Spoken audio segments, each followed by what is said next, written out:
Jesus Christ, you are my life. Renungan singkat, pembawa berkat. Bersama saya, Romo Paulus Guntoro, SJY. Masih banyak hal yang harus kukatakan kepadamu, tetapi sekarang kamu belum dapat menanggungnya. Tetapi apabila Ia datang, yaitu Roh kebenaran, Ia akan memimpin kamu ke dalam seluruh kebenaran, sebab Ia tidak akan berkata-kata dari dirinya sendiri, tetapi segala sesuatu yang didengarnya, itulah yang akan dikatakannya, dan Ia akan memberitakan kepadamu hal-hal yang akan datang.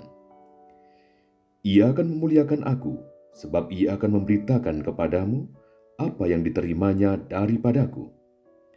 Segala sesuatu yang Bapa punya adalah aku punya. Sebab itu aku berkata, Ia akan memberitakan kepadamu apa yang diterimanya daripadaku.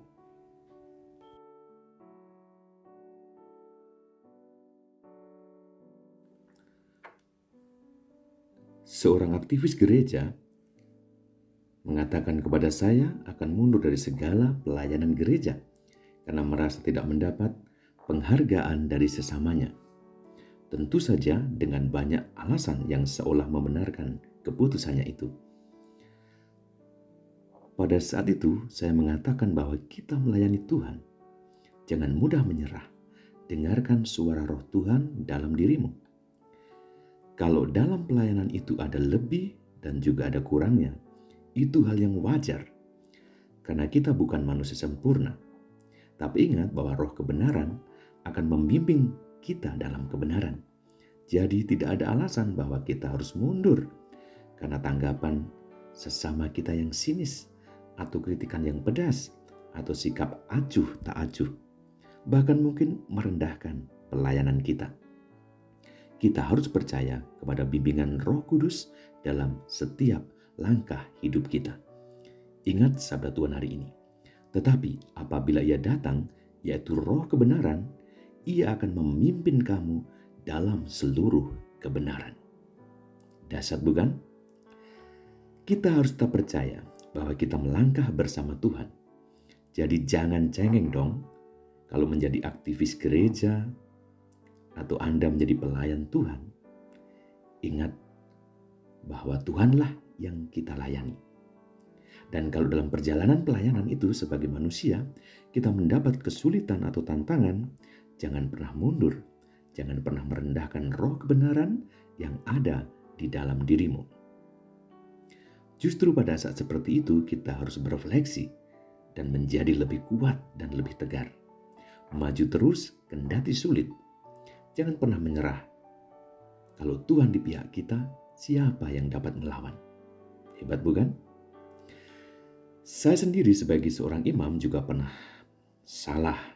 Tidak selalu benar atau dianggap salah, bodoh, dan kurang bijaksana oleh umat atau sesama imam, biarawan, biarawati. Namun saya tidak pernah menyerah. Pada saat-saat seperti itu, saya justru semakin kuat. Karena saya melakukan semua dalam nama Bapa dan Putra dan Roh Kudus.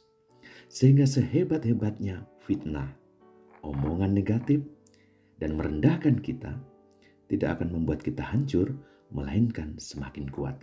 Kenapa? Karena Roh kebenaran itu ada pada diri orang-orang yang sungguh tulus dalam melayani Tuhan.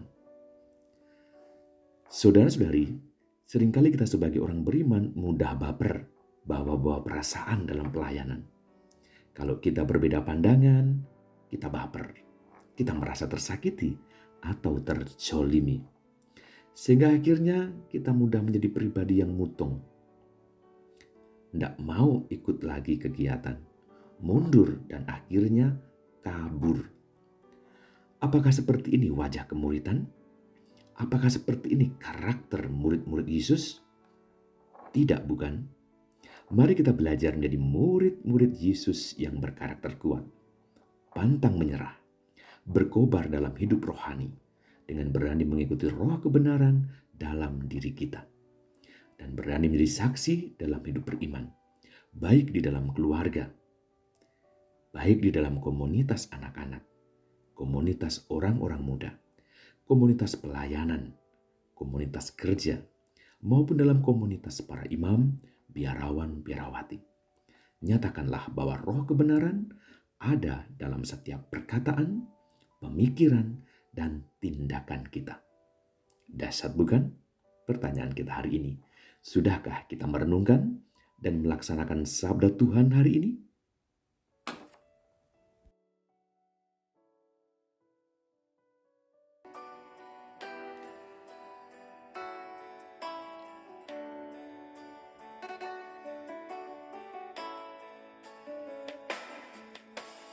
Selamat pagi Bapa, selamat pagi Yesus, selamat pagi Roh Kudus.